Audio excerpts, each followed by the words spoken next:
Class 11th, subject physics, 12th chapter magnetism. From the chapter, let us see magnetic field due to a bar magnet at any arbitrary point. That is, if any point lies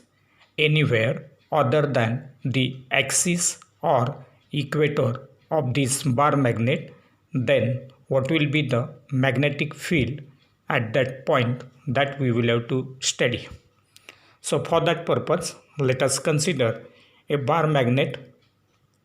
consisting of two poles S and N. The magnetic dipole moment M of this bar magnet will be directed along the axis from S to N. So, if any point is chosen anywhere other than on the axis or the equator, at that time the magnetic dipole moment M, which is directed along the axis of this bar magnet, will be now resolved into two perpendicular components. One component of this M will be along the line OP and another component will be perpendicular to OP. Let the point P lies at a distance equal to R from the center of this bar magnet O, so that the line OP makes some angle theta with the axis of this bar magnet. So theta is the angle between line OP, that is the distance R, and the axis of the bar magnet. So between axis and this line OP, as angle is theta here, and therefore the two resolved components of M, one of them will be along OP and other is perpendicular to OP. Therefore, as this angle is theta, therefore if you draw perpendicular from the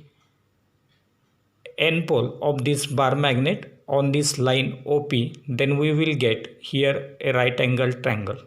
From this right angle triangle, this angle is theta,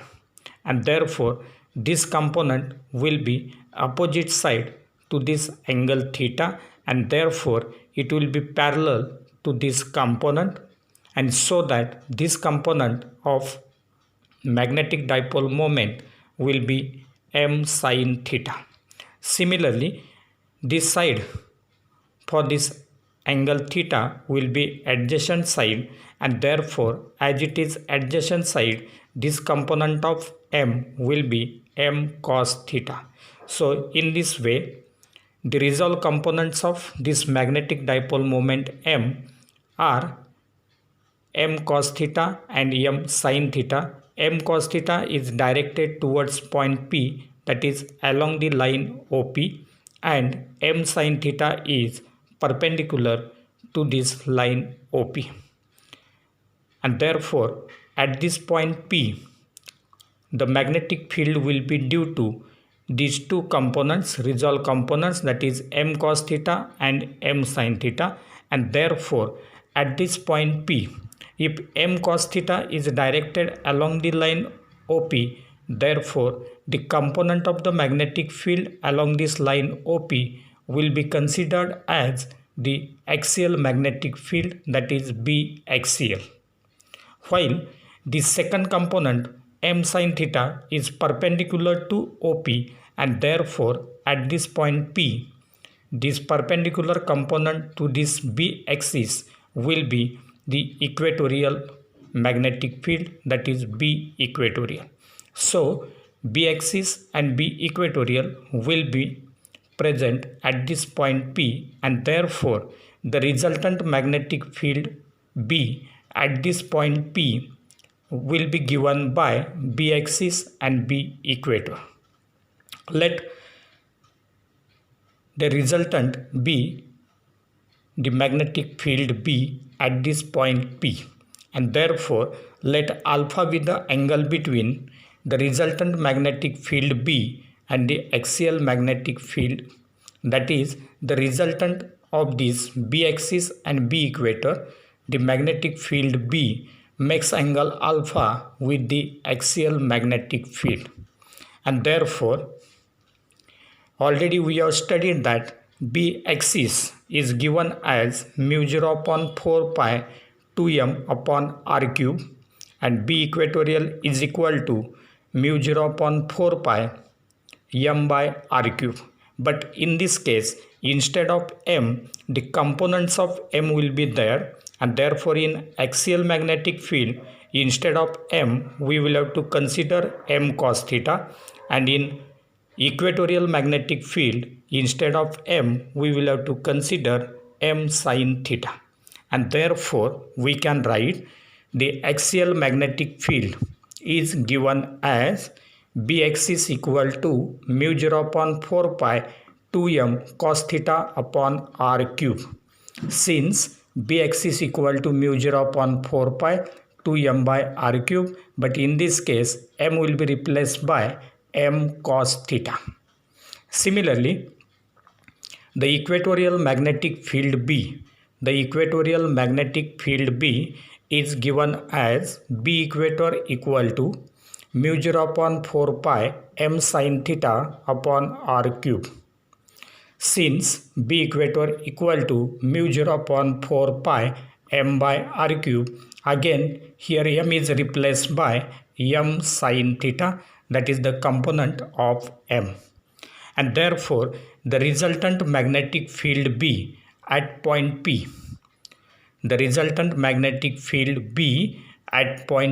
will be due to the axial magnetic field and equatorial magnetic field, and therefore if you consider this triangle,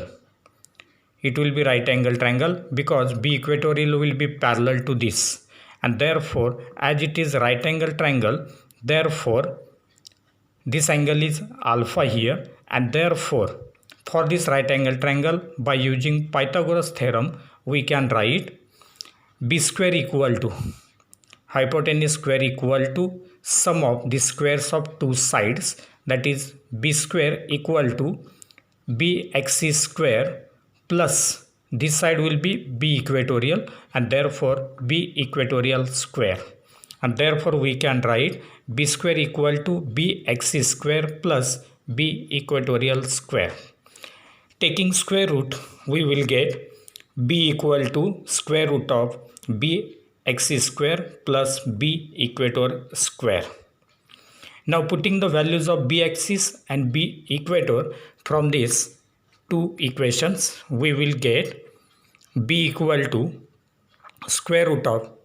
mu 0 upon 4 pi 2m cos theta upon r cube whole square plus mu 0 upon 4 pi m sin theta upon r cube whole square. Now mu 0 upon 4 pi m by r cube, mu 0 upon 4 pi m by r cube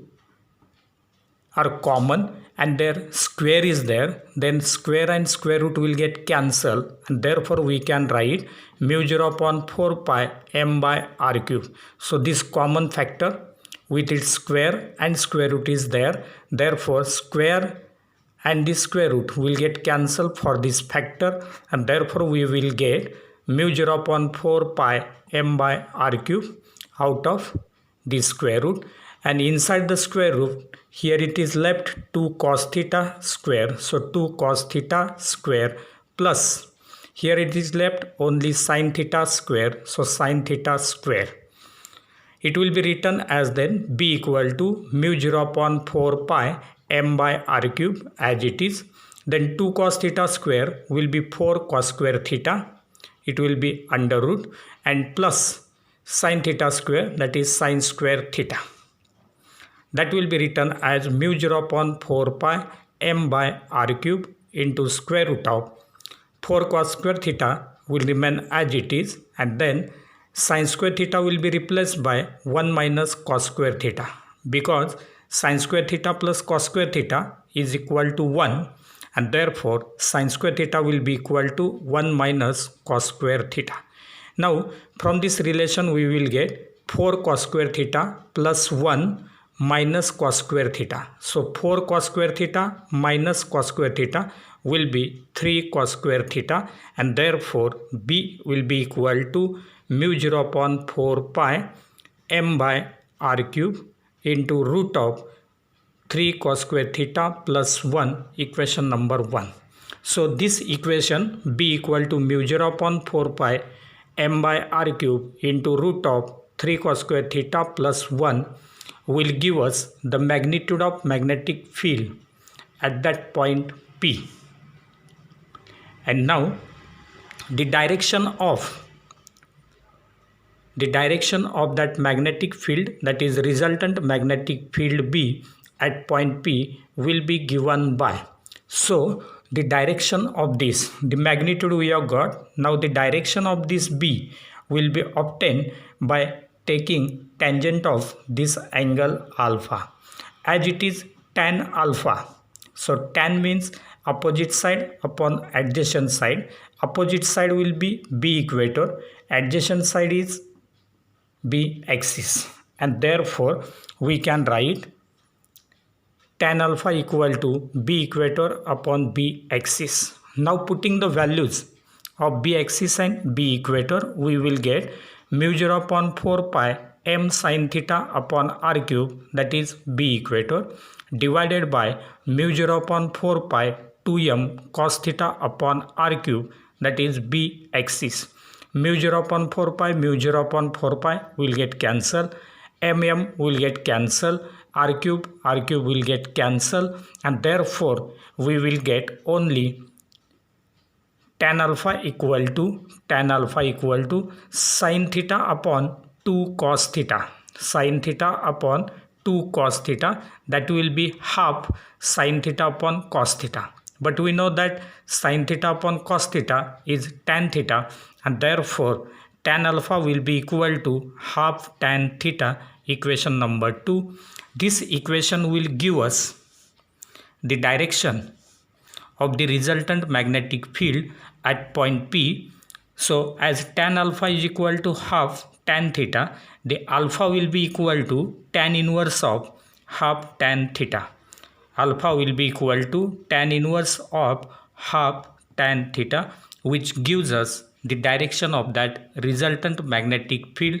at point P. So in this way, if we choose any arbitrary point